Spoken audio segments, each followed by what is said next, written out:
ashver.com.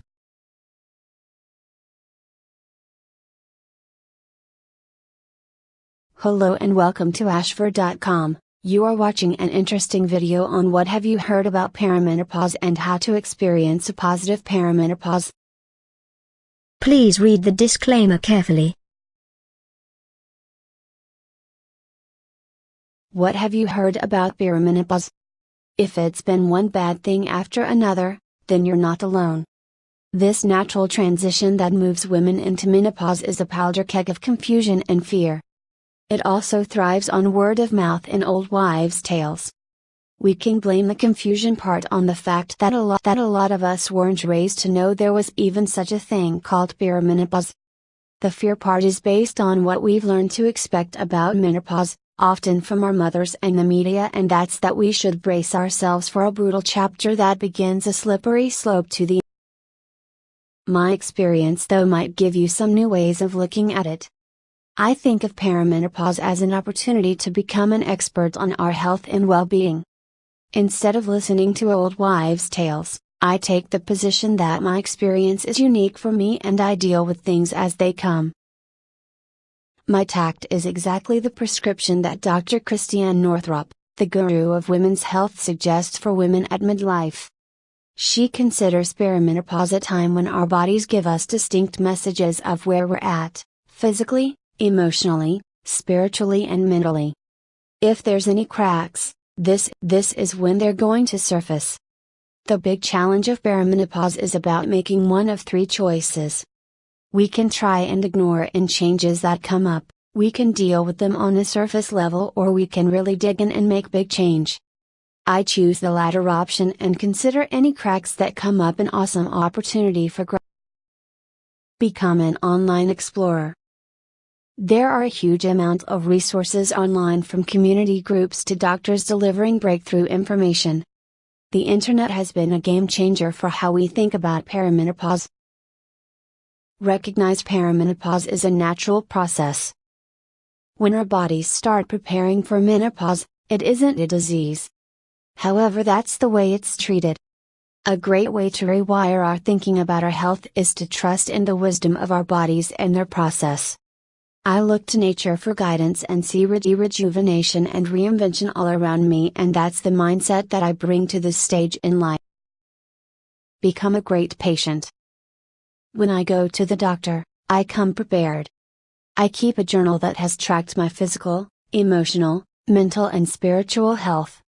I know exactly what questions to ask and I get myself up to speed so I am as briefed as possible. Doctors only have a very short amount of time, so I'm respectful of this and am able to explain what's going on and where I need support accordingly. Find a doctor who understands perimenopause. I had to work at that. I was going through perimenopause on my own. 5 years ago, when I realized I was going through it, this was just not common subject matter between doctors and patients. While things have changed somewhat, women at midlife are one of the least researched groups, and many doctors are hamstrung by the constraints of their country's medical associations as far as what kind of treatments they can offer. There are many ways to effectively treat symptoms of perimenopause, but it's important to choose a doctor who straddles both traditional and non-traditional philosophies. Once again, the internet is the perfect place to source doctors. You might even be able to find non-biased reviews of doctors on. I rarely watch news or read magazines. Most mainstream content is fear-based. Big news stories that really impact our lives will always find us regardless of whether we watch the news or not. But for everyday media input, I find that reducing the amount I take in has a significant effect on my outlook and energy. I question everything I've been told. Let's face it, the generation we were brought up in simply did the best they could when it came to what's possible for women over 40, let alone women in general. So we got a lot of misinformation disguised as fact when it comes to this time in our life. Questioning your beliefs is an awesome thought process, and a great place to start is to ask yourself how you feel about menopause. If it brings up bad feelings, start the process by asking yourself, where did I learn that? Or who says I look for great midlife role models. I have always looked to older women for guidance. There is nothing more inspiring to knowing someone has been there and done that in the way that you'd like to. If you don't have real-life women to aspire to, online provides plenty of passionate and vocal role models of every color, creed and vocation. I treat my body with compassion. Rather than see my body as an enemy, I feel incredibly grateful for the support it provides me. I feel fascinated with the process of midlife and give myself a break for the changes that come along. Rather than berate myself for aging, I marvel at how my body functions and can improve. I follow cycles. Perimenopause, the time when we're still menstruating, is proof of our body's reliance on a cycle. Even though there will come a time when this particular cycle will wane, I enjoy being able to support the rhythm of nature.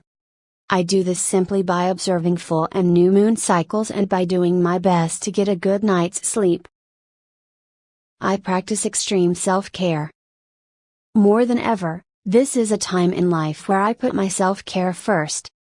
Whether it's ensuring that I do my daily yoga practice or keep healthy boundaries in place, perimenopause is the perfect time to practice the art of putting the oxygen mask on ourselves first.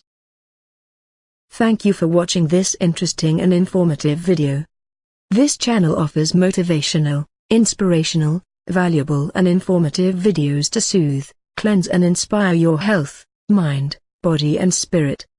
You can find a lot of interesting videos on wide range of topics here. Stay tuned and keep watching.